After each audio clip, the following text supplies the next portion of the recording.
So my deep thought is about Caleb's Patriots, and it's not going to be a dunk, I promise. But it's just a thought I had.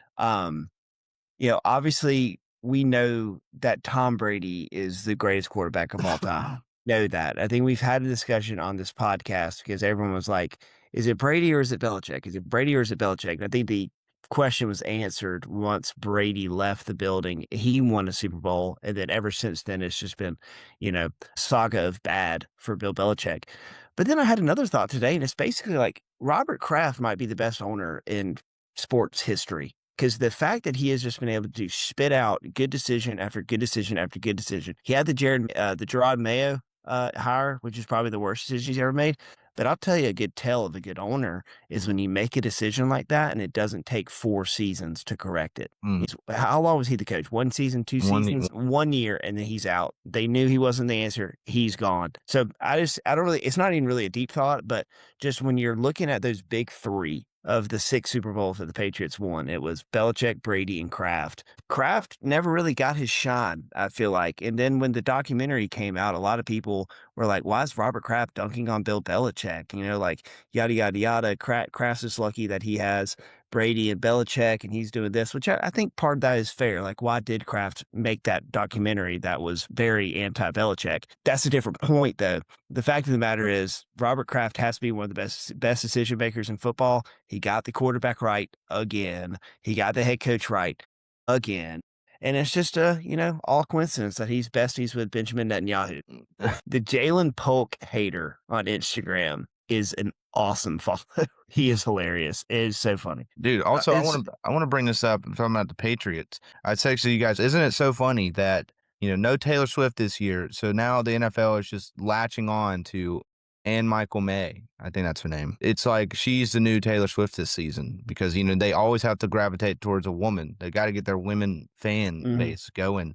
And so Ann Michael May has become the face of woman in the NFL this year. They've got to figure out a way to get more attractive women to be the face of the NFL. Hey, I think Ann Michael's a good looking woman. I think she's a good looking woman. I think she is too. There's Cardi B sitting in the booth next to Robert Kraft. Whole different discussion. What do you think about what the nice things Jake just said, though, about Robert Kraft? I think you're spot on. Like, there's something to be said about great ownership in football or great leadership. And you can compare 2 different people. Robert Kraft and Jerry Jones both claim to be like the leaders in the NFL, I think, in terms of the ownership group. Both of them have their sons working under them. Stephen Jones runs the Cowboys with Jerry. Jonathan Kraft runs the Pats with Robert Kraft. One of the two has, I think, been to 10 Super Bowls since the last one went to one. So, whatever duo you think works better, think the proof's in the pudding there.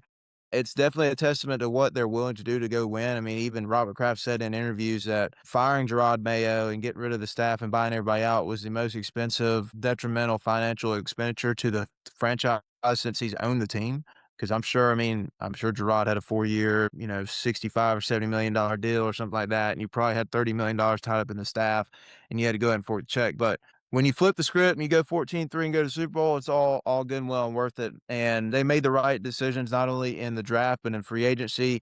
And I'll tell you what, another thing nobody talks about on this team, Bill Belichick's last rookie draft. Woo, that boy cooked because he's got Christian Gonzalez, he's got Kayshon Boutte, he's got Demario Douglas, Marcus Jones, like a bunch of the playmakers that the New England Patriots are relying on. It's been guys that we have drafted from within, and everybody knows that it's hard to sign athletes in New England because nobody wants to come play up there, but the guys that we do have there, they love football and they like to play it. So great decisions all around, and it should be taking notes from everybody else in the NFL how to do a flip the script on your team. Like the Jets could not do this in a billion years. They've won They've won 4 or 5 playoff games in the last 30 years or something crazy. And then you got New England that have torn down a dynasty and have essentially tried to rebuild one in 5 years and pulled it off. Yeah, props to him. And I mean, you got to shout out Mac Jones. None of this happens without Mac Jones, the Mac Jones years. Yeah, and Matt Patricia too for being the worst offensive coordinator in NFL history. Oh,